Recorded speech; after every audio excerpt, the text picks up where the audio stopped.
Teach me your favorite dance move! Once upon a younger year, when all our shadows disappeared, the animals inside came out to play. Went face to face with all our fears, learned our lessons through the tears, made memories we knew would never fade. One day my father, he told me, son, don't let it slip away. He took me in his arms, I heard him say, when you get older, your wild heart will live for younger days. Think of me if ever you're afraid. He said one day you'll leave this world behind, so live a life you will remember. My father told me when I was just a child, these are the nights that never die. My father told me.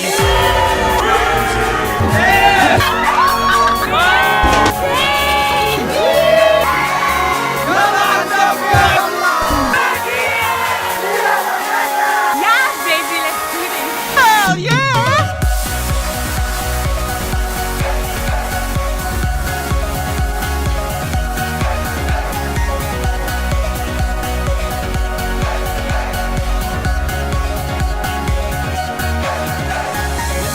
Clouds start pouring down, light a fire they can't put out, carve your name into those shining stars. He said go venture far beyond the shores, don't forsake this life of yours, I'll guide you home no matter where you are.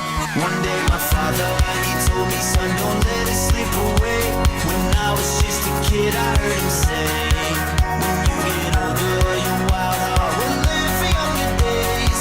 Think of me if ever you're afraid. He said one day you'll leave this world behind, so live a life you will remember. My father told me when I was just a child, these are the nights that never die. My father told me.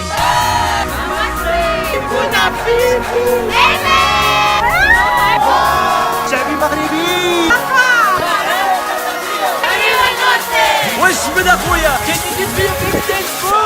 My father told me.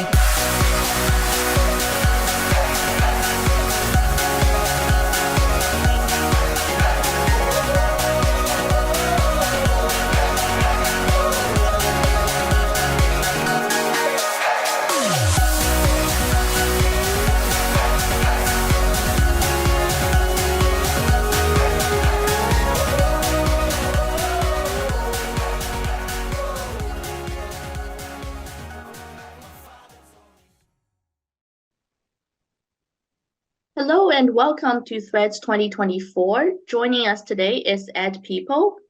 Ed is an internet personality with a passion for dancing. He hails from Belgium and has been traveling around the world in the last few years. While visiting different countries, he learns about the local culture and asks the people one particular question: teach me your favorite dance move. So thank you for joining us and welcome to Threads. Thank you so much for having me. It's a pleasure to be there. Great. So first of all, Ed, could you please introduce yourself and your own cultural background? Sure. So my name is Ed. I am from Belgium. I'm from Brussels, the capital city of the country. I've been doing this project for about a little bit more than 2 years. So asking people in the streets, can you teach me your favorite dance move?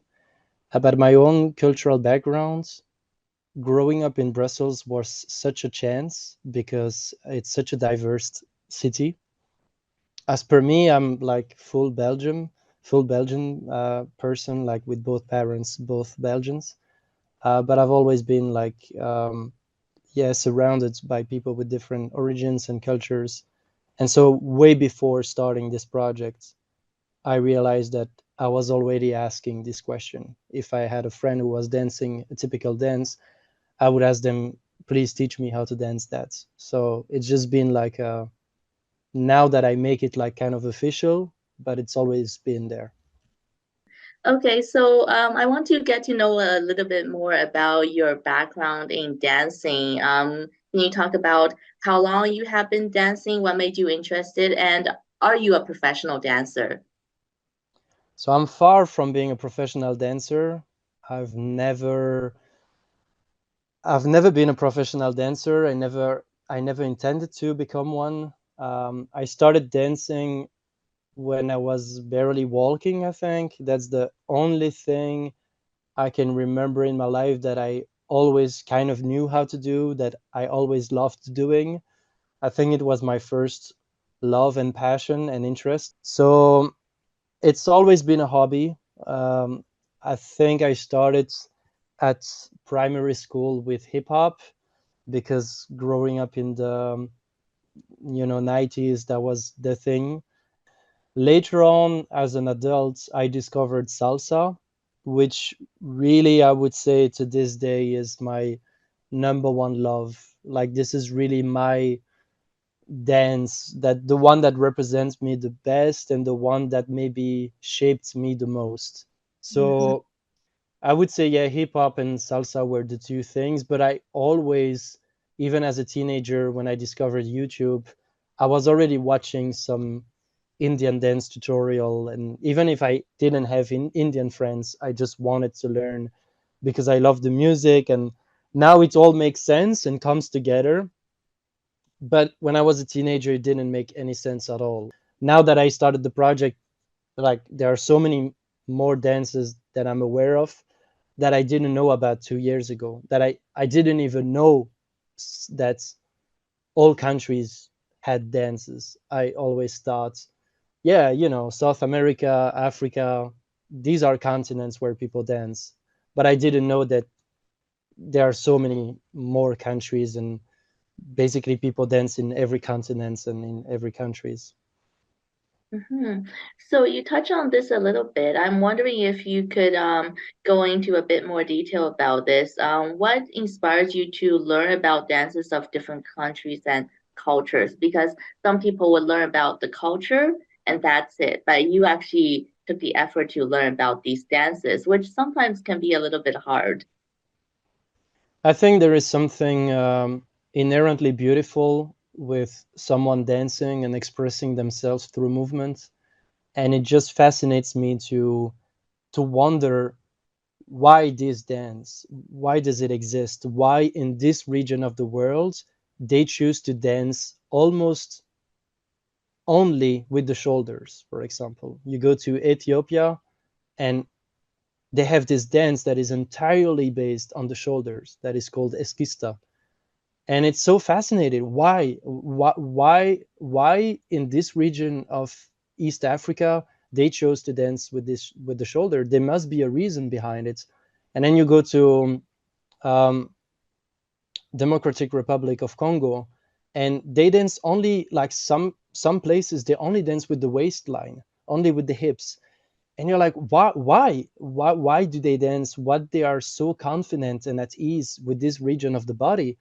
And the same goes with, you go to South America and you have all these like salsa, reggaeton, cumbia, which are based also on the hips and the waistline and the shoulders. And it's just so interesting. So I guess it's been just a big curiosity of mine. It's just always been so interesting. I don't believe we choose our passion. I think the passion choose us. Yeah, and you certainly have learned many dances.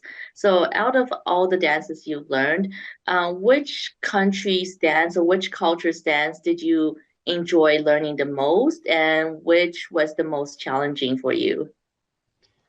So the most challenging is very easy. So I'm gonna start with this one. The most challenging is never per se the most challenging.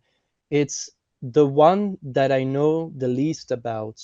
So the most challenging so far has been the ones from Mexico, and I would be very close to give up. And thanks to the patience of these wonderful people who were telling me, no, we'll take the time it takes until you do it and you're happy with it.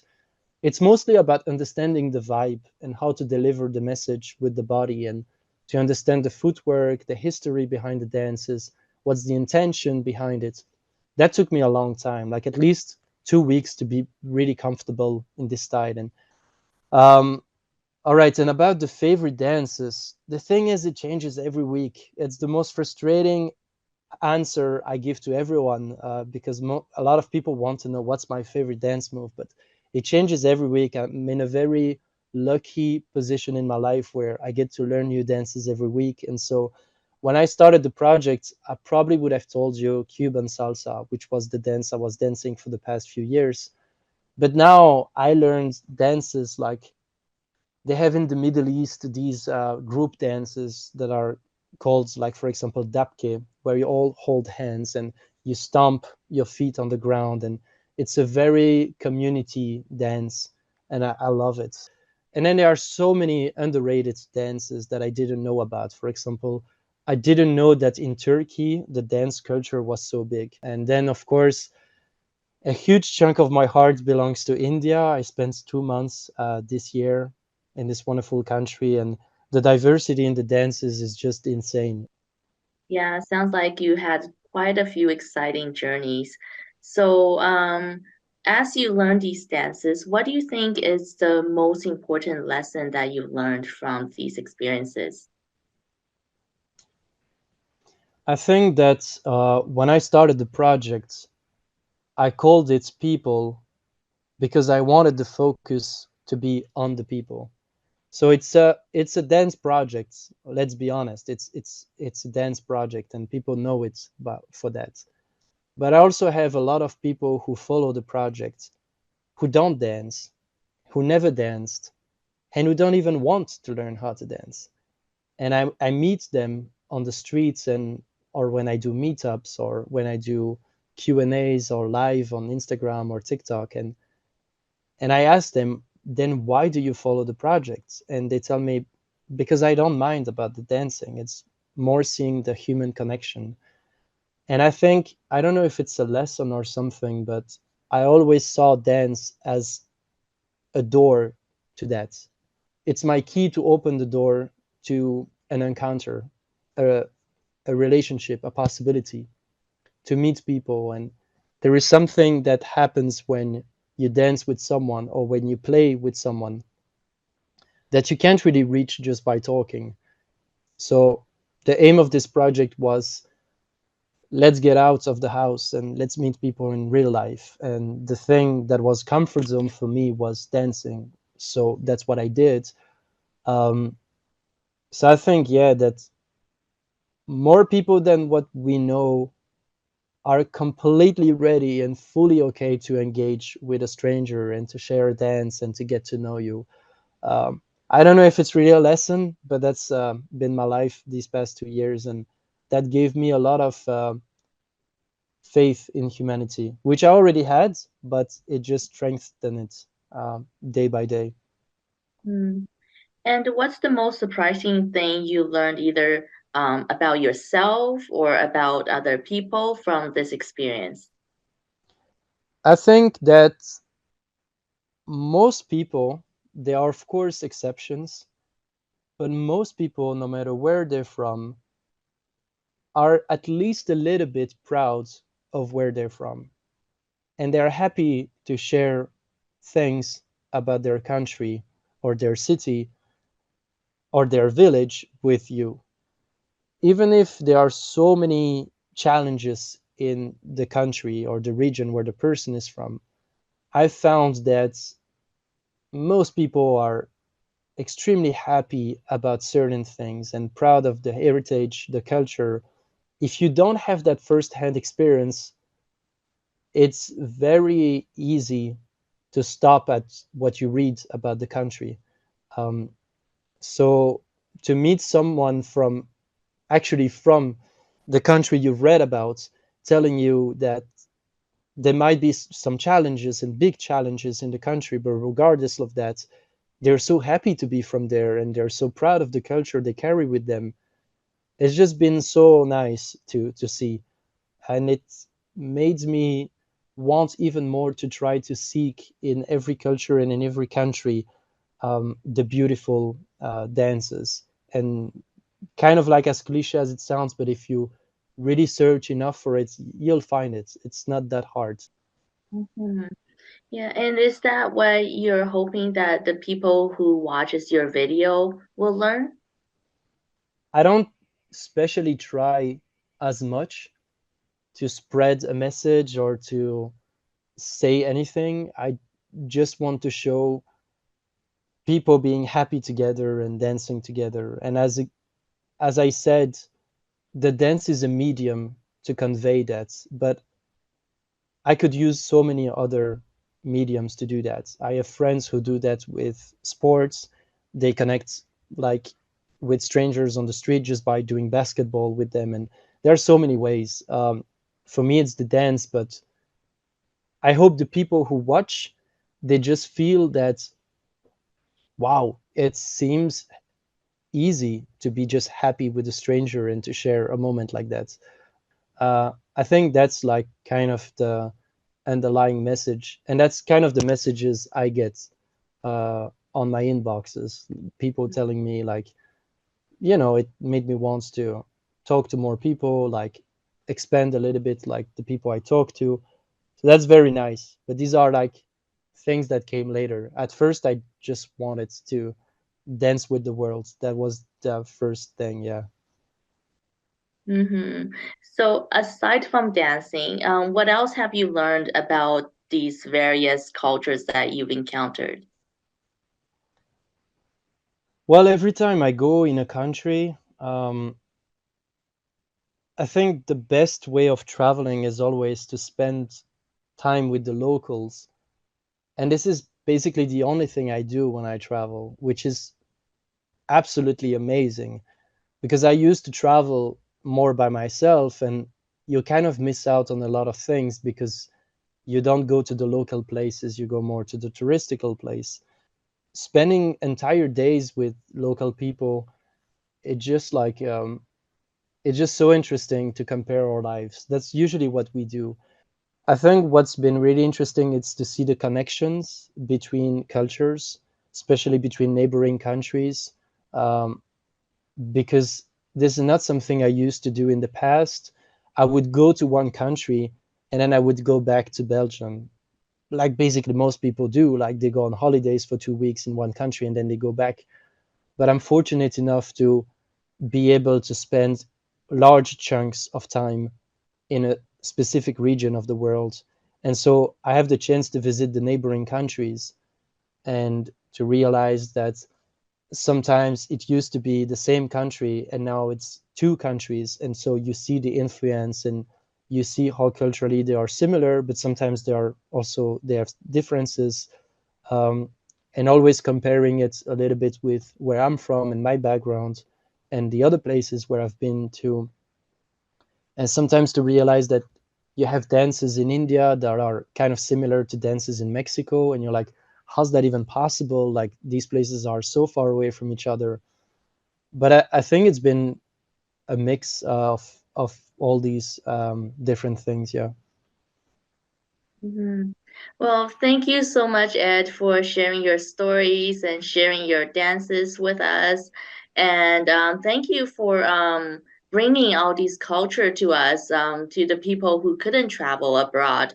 So, yeah, so thank you so much for spending the time with us today. And all the best of luck with your future projects. And we hope to follow you online and see more dances around the world.